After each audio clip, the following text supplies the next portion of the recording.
What if I did 100 million a year for 10 years and did 1 billion meals?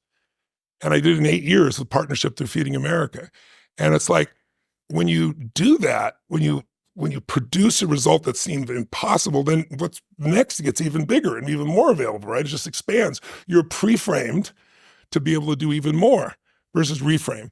And so now, because of the war in the Ukraine, most people don't realize it's the breadbasket for Africa. So there's about 11 nations that are on the verge of famine. You'll never hear about it in the news. No one cares.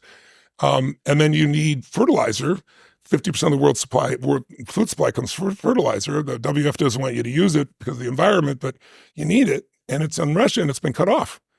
So I talked to Governor David Beasley, who's the head of the World Food Program, brilliant guy. Actually, MBS put us together one day. He said, "You two are feeding the most people I know. I want to put you together."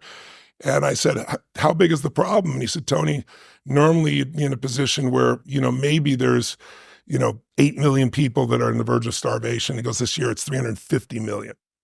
And he goes, "And no one's doing anything about it." And I said, "So how many meals would we need over the next 10 years to make the transition till we get sustainability?"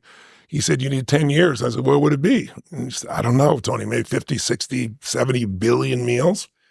I said, "Let's do a 100 billion meal challenge over the next 10 years.